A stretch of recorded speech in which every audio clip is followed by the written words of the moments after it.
시간이 되었습니다. 다 같이 우리 사도신경으로 신앙 고백하겠습니다. 전능하사 천지를 만드신 하나님 아버지를 내가 믿사오며 그 외아들 우리 주 예수 그리스도를 믿사오니 이는 성령으로 잉태하사 동정녀 마리아에게 나시고 본디오 빌라도에게 고난을 받으사 십자가에 못 박혀 죽으시고 장사한 지 사흘 만에 죽은 자 가운데서 다시 살아나시며 하늘에 오르사 전능하신 하나님 우편에 앉아 계시다가 죄로서 산 자와 죽은 자를 심판하러 오시리라. 성령을 믿사오며 거룩한 공회와 성도가 서로 교통하는 것과 죄를 사하여 주시는 것과 몸이 다시 사는 것과 영원히 사는 것을 믿사옵나이다. 아멘. 찬송가 364장 찬양드리겠습니다.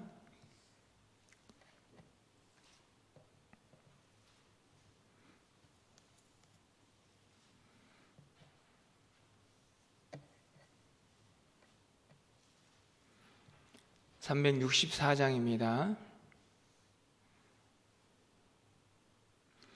내 기도하는 그 시간 그때가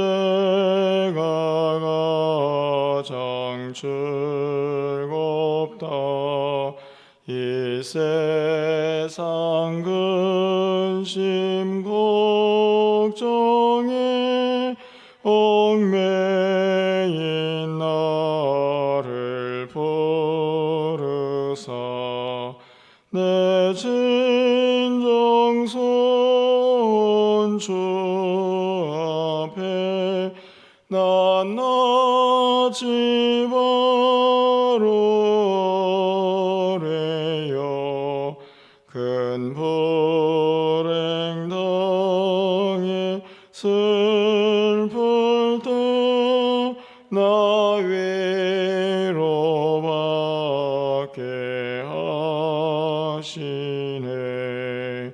내 기도하는 그 시간 내게는 가장 귀하다. 저 광야 같은 세상을 끝없이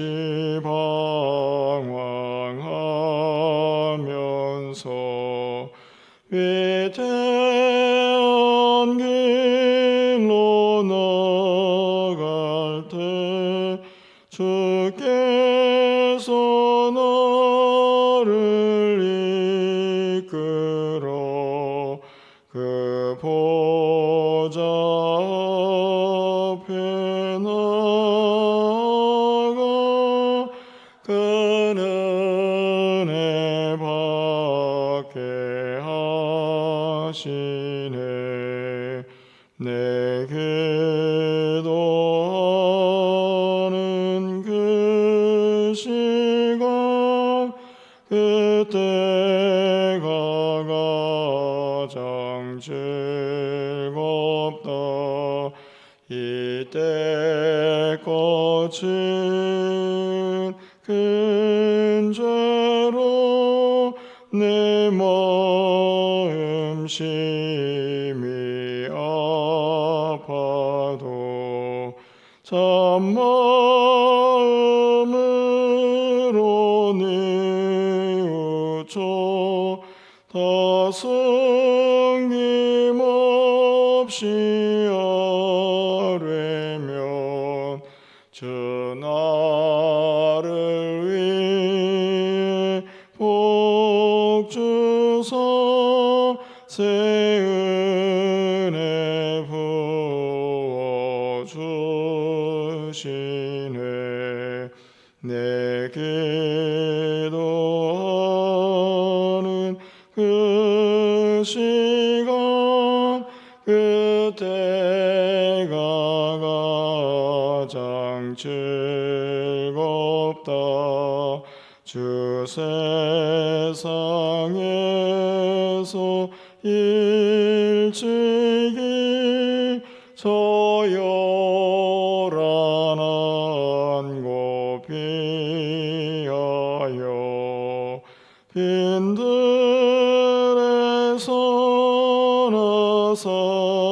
산에서 온 밤을 세워 지내사 주 예수 친히 기도로 근본을 보여주셨네.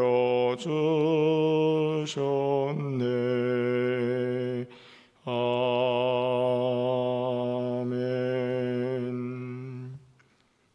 오늘 하나님 말씀은 누가복음 11장 1절에서 13절까지 말씀입니다.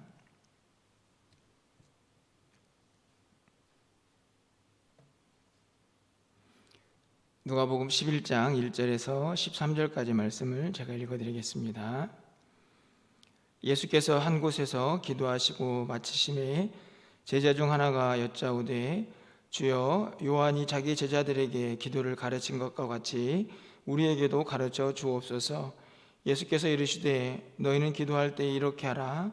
아버지여, 이름이 거룩히 여김을 받으시오며 나라가 임하시오며 우리에게 날마다 일용할 양식을 주시옵고 우리가 우리에게 죄지은 모든 사람을 용서하오니 우리 죄도 사하여 주시옵고 우리를 시험에 들게 하지 마시옵소서 하라. 또 이르시되 너희 중에 누가 벗이 있는데 밤중에 그에게 가서 말하기를 벗이여 떡 세 덩이를 내게 구워달라. 내 벗이 여행 중에 내게 왔으나 내가 먹을 것이 없노라 하면 그가 안에서 대답하여 이르되 나를 괴롭게 하지 말라. 문이 이미 닫혔고 아이들이 나와 함께 침실에 누웠으니 일어나 내게 줄 수가 없노라 하겠느냐. 내가 너희에게 말하노니 비록 벗됨으로 인하여서는 일어나서 주지 아니할지라도 그 간청함을 인하여 일어나 그 요구대로 주리라. 내가 또 너희에게 이르노니 구하라 그러면 너희에게 주실 것이요 찾으라 그러면 찾아낼 것이요 문을 두드리라 그러면 너희에게 열릴 것이니 구하는 이마다 받을 것이요 찾는 이가 찾아낼 것이요 두드리는 이에게는 열릴 것이니라. 너희 중에 아버지 된 자로서 누가 아들이 생선을 달라 하는데 생선 대신에 뱀을 주며 알을 달라 하는데 정갈을 주겠느냐. 너희가 악할지라도 좋은 것을 자식에게 줄 알거든 하물며 너희 하늘의 아버지께서 구하는 자에게 성령을 주시지 않겠느냐 하시니라. 아멘. 우리가 어제는 행하라 그러면 살리라 라는 말씀을 통해서 우리가 어떻게 하나님의 말씀을 또 읽고 또 행하면서 살아가야 할 것인가에 대해서 사마리아인의 비유를 통해서 함께 살펴보았습니다. 오늘은 예수님께서 우리 신앙생활에서 또 한 가지 아주 중요한 내용 중에 하나인 기도에 대해서 제자들에게 가르쳐주는 내용이 담겨져 있습니다. 제가 늘 말씀을 드리지만 우리 신앙생활에서 우리의 믿음 생활을 움직이는 아주 큰 두 축이 있는데 그 중에 하나는 말씀이고 그 중에 또 다른 하나는 기도라고 말씀드릴 수가 있습니다.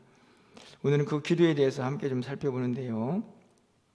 오늘 본문에 보면 똑같은 기도에 대한 내용이지만 조금 다른 이야기가 두 가지 등장을 합니다. 첫 번째로는 우리가 늘 하고 있는 주기도문에 대한 내용입니다. 이 주기도문은 어찌 보면 기도의 내용이 무엇이어야 하는가 하는 것을 담고 있고, 그리고 5절 이하에서 나오는 한 비유를 통해서 기도는 어떻게 해야 되는가 하는 기도의 간절함에 대한 내용이 구하고 찾고 두드리라 하는 말씀을 통해서 우리에게 들려지고 있습니다. 잘 알고 있는 내용이지만 간단히 좀 내용을 살피면서 기도 제목을 삼으려고 합니다. 먼저 예수님께서 주기도문에 대해서 우리에게 가르쳐주고 계시는데요. 주기도문의 내용을 오늘 새벽에 다 살펴볼 수는 없지만 여러분과 함께 꼭 나누고 싶은 한 가지는 바로 이 기도의 핵심이 바로 우리의 기도라는 사실입니다. 오늘 3절 말씀을 좀 가서 보시면 우리에게 날마다 일용할 양식을 주시옵고 라고 말씀을 하고 있고 4절에서도 우리가 우리에게 죄 지은 모든 사람을 용서하오니 우리 죄도 사하여 주시옵고 우리를 시험에 들게 하지 마시옵소서 하라라고 가르쳐 주고 계십니다. 우리가 보통 기도를 하다 보면 내 자신의 기도를 할 때가 많이 있습니다. 그리고 조금 범위를 넓힌다고 하면 교회 또 우리 가정 정도 안에서 우리의 기도가 머무를 때가 참 많이 있는데요. 예수님께서는 이 주기도문을 통해서 우리가 하는 기도들이 조금 더 범위가 넓어지기를 기대하고 있습니다. 우리의 양식, 또 우리의 죄, 또 우리가 시험에 들지 않기를 바라는 그 기도의 제목들이 훨씬 더 넓은 범위로 나아가기를 기대하고 계시는 것이죠. 다시 말하면 내가 속해 있는 이 지역, 또 나라와 민족, 더 나아가서는 온 열방까지 그 우리의 기도에 속한다고 말할 수가 있습니다. 그래서 우리가 늘 기도할 때마다 나 자신을 넘어서서 또 내가 속한 이 좁은 공동체를 넘어서서 훨씬 더 넓은 세상을 품고 기도할 수 있어야 한다는 사실이 오늘 이 예수님께서 가르쳐 주신 기도문 안에 들어있는 것입니다. 오늘 새벽을 깨워서 우리 기도하는 성도님들의 마음속에 우리가 늘 새벽에 나와서 기도할 때에 나의 기도를 하는 것도 매우 중요하지만 먼저는 좀 의식적으로라도 나라와 민족과 또 지역사회와 또 열방을 품고 먼저 기도하면서 나아갈 수 있는 우리 모두가 되었으면 좋겠다 하는 바람을 갖게 됩니다. 결국 그 우리라는 단어 속에는 나도 포함되어 있고 공동체가 함께 엮여져 있기 때문에 결국에는 그 기도가 나의 기도가 된다는 사실을 우리가 좀 깨달으면서 우리의 기도의 범위를 좀 넓히는 그런 넉넉한 믿음의 모습들이 있었으면 좋겠다 하는 생각을 오늘 예수님께서 가르쳐 주신 이 주기도문 속에서 다시 한번 다짐을 해보게 됩니다. 계속해서 이어지는 말씀 속에서 우리는 구하고 찾고 두드리면 그것에 대한 응답이 있을 것이다 라고 말씀을 하시는 내용이 5절 이하에 기록이 되어 있습니다. 한 예가 등장을 하죠. 어떤 사람이 여행을 갔다가 돌아왔는데 먹을 것이 없습니다. 그래서 급하게 한밤중이었지만 친구를 찾아가서 떡 3덩이만 좀 빌려달라 이렇게 이야기를 합니다. 여러분 같으면 어떤 친구가 한밤중에 똑똑똑 문을 두드리면서 뭐 좀 빌려달라 그러면 어떤 마음이 드시겠습니까? 아마도 그 찾아온 사람이 나와 어느 정도 관계에 있나 하는 것을 생각해 보아야만 답을 할 수 있지 않을까 생각이 드는데요. 오늘 예수님께서는 한 가지 가능성에 대해서 이야기를 하시면서 좀 더 확실한 내용을 이야기를 하고 계십니다. 오늘 8절 말씀을 좀 가서 보시면 내가 너희에게 말하노니 비록 벗됨으로 인하여서는 일어나서 주지 아니할지라도 그 간청함을 인하여 일어나 그 요구대로 주리라. 물론 친구이기 때문에 줄 수 있겠지만 8절 말씀을 보면 친구라고 해서 다 그 요구를 응답하는 것은 아니다 라는 말씀을 하십니다. 오히려 친구라는 관계보다는 간청함, 여러 번 예를 들면 안 돼, 지금 내 아들도 자고 있고 문도 다 닫혔어 라고 말하는 그 순간에 한 번만 더 간청하고 또 간청하는 그 간절함 속에서 응답이 있을 수 있다 이렇게 말씀을 합니다. 혹시 친구이기 때문에는 안 들어줄 수 있겠지만 간청하고 또 간절한 마음을 보여주면 응답이 있을 것이다 이렇게 말씀하는 것이죠. 그러면서 9절에서 우리가 잘 알고 있는 말씀을 합니다. 우리 9절 말씀은 함께 좀 읽어보겠습니다. 9절입니다. 내가 또 너희에게 이르노니 구하라 그러면 너희에게 주실 것이요 찾으라 그러면 찾아낼 것이요 문을 두드리라 그러면 너희에게 열릴 것이니. 구하고 찾고 두드리면 얻을 것이다 라는 말씀을 분명하게 하십니다. 사실은 구하다, 찾다, 두드리다 라는 말은 비슷한 단어들의 반복이죠. 다시 말하면 이 구절 자체가 간절함을 나타내는 단어입니다.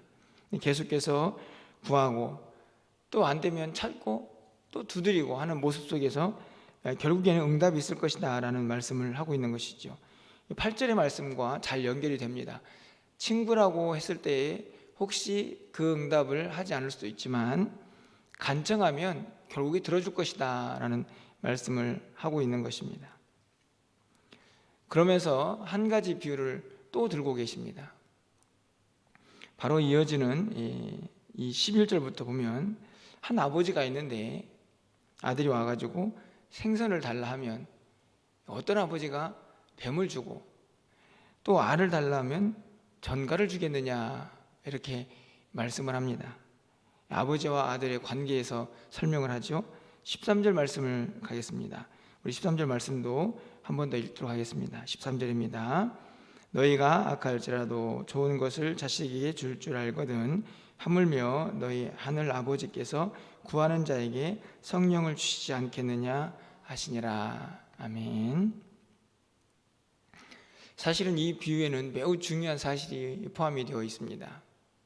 사실 앞에 있는 친구 찾아간 이 모습 속에는 친구라는 관계 때문에는 이 요구하는 사항이 응답되지 않을 수도 있다는 전제가 있습니다. 첫 번째 비유에서는 오히려 친구라는 관계보다는 간절함이 더 부각되고 있죠. 기도에는 간절함이 있어야 한다는 사실을 예수님께서 분명하게 말씀하고 있습니다. 그런데 11절 이하에 있는 이 비유에서는 아버지와 아들의 관계가 이 기도 응답에 매우 중요한 열쇠인 것을 알 수 있습니다. 너희가 악할지라도 좋은 것을 자식에게 줄 알거든 하물며 너희 하늘 아버지께서 구하는 자에게 성령을 주시지 않겠느냐. 13절은 분명하게 관계가 중심이 되죠. 아버지이기 때문에 아들에게 좋은 것을 준다라고 말씀을 하고 있습니다. 다시 말하면 이 앞에 있는 첫 번째 비유에서는 친구라는 관계, 어떻게 보면 세상적인 관계죠. 그런 관계로는 오히려 기도의 응답이 생겨나지 않을 수 있지만 그 경우에는 간절함이 더 중요하고 더 나아가서 세상적인 관계가 아니고 우리가 기도하는 대상인 하나님께 기도할 때에 그 하나님은 우리의 아버지가 되시기 때문에 이제는 그 관계가 너무나 확실해서 그 관계로 인하여 하나님은 우리의 기도를 들어주실 것이다 라는 말씀을 하고 있습니다. 물론 이 두 가지의 비유는 다른 비유가 아닙니다. 기도할 때에 두 가지가 반드시 필요한 것이죠. 첫째는 내가 누구에게 기도하고 있느냐, 바로 우리 아버지가 되시는 전능하신 하늘의 하나님, 우리의 기도의 대상입니다. 그래서 그분은 우리의 아버지가 되시기 때문에 분명히 우리에게 좋은 것을 주실 것이다 라는 약속, 그리고 또 한 가지는 첫 번째 비유에서 나오고 있는 것처럼 그 기도할 때에는 간절함이 있어야 한다는 것을 동시에 말씀을 하고 있는 것이죠. 결국에는 이 두 가지 때문에 분명하게 기도의 응답이 있을 수 있다는 말씀을 하시는 것입니다.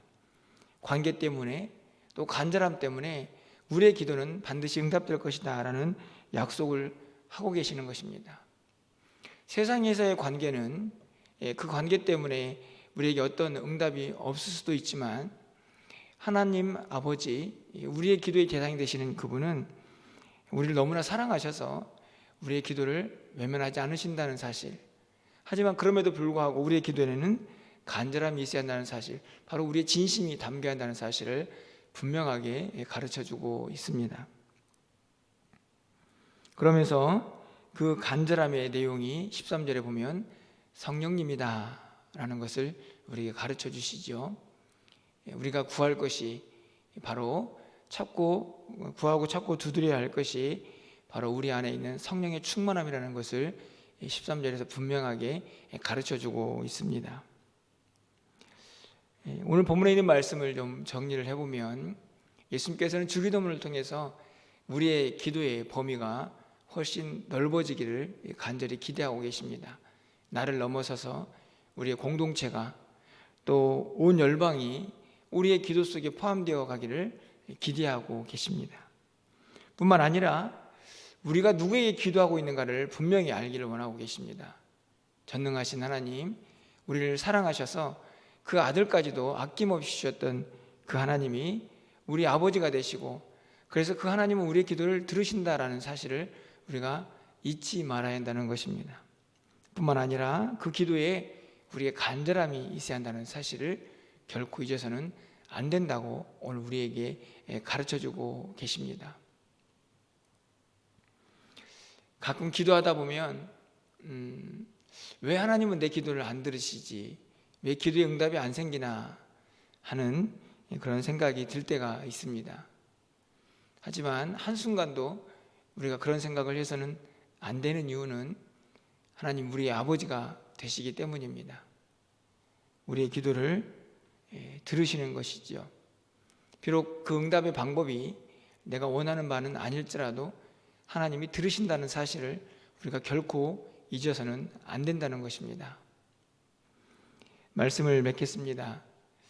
제가 늘 말씀을 드리지만 우리의 신앙생활이 결코 쉽지 않습니다. 제가 주일에도 말씀을 드렸듯이 우리가 해야 할 일들, 또 우리가 붙잡고 살아가야 할 일들이 결코 쉽지 않기 때문이죠. 그렇게 쉽지 않은 신앙생활이지만 우리가 이 믿음의 길을 그래도 걸어갈 수 있는 그 아주 중요한 힘, 그 힘의 원천은 저는 늘 우리의 믿음 생활에 맛을 보는 것이다 라고 확신합니다. 바로 경험을 하는 것입니다. 그 경험은 다른 것이 아니고 말씀대로 살았을 때에 말씀의 능력을 맛보는 것입니다. 기도할 때에 기도의 응답을 맛보는 것이죠. 그것이 우리에게 얼마나 큰 힘이 되는가를 우리는 너무나 잘 알고 있습니다. 오늘 주님께서 어제는 말씀에 대해서, 또 오늘은 기도에 대해서 말씀하시는 이유가 분명히 있을 것이라고 생각이 듭니다. 비록 우리의 믿음 생활이 조금 힘들고 어렵지만 우리의 신앙생활 속에서 말씀의 능력을 경험하고 또 기도의 능력을 경험하면서 그렇게 믿음의 맛을 보면서 우리는 하나님이 정말 살아계시고 나와 함께하고 계시는구나 하는 믿음을 갖고 이 어려운 또 믿음의 길을 힘차게 걸어갈 수가 있게 되는 것입니다. 간절히 바라기는 여러분 오늘 새벽에 기도할 때에 또 새벽을 깨워서 기도하실 때마다 하늘의 문이 열려지고 하나님의 음성이 들려져서 하나님께서 내 기도를 들으시고 있다는 그 확실한 믿음과 또 그 응답이 여러분의 삶 가운데 매일매일 넘쳐나서 그 하나님과 동행의 기쁨을 마음껏 맛보시기를 주님의 이름으로 간절히 축원합니다. 기도하겠습니다.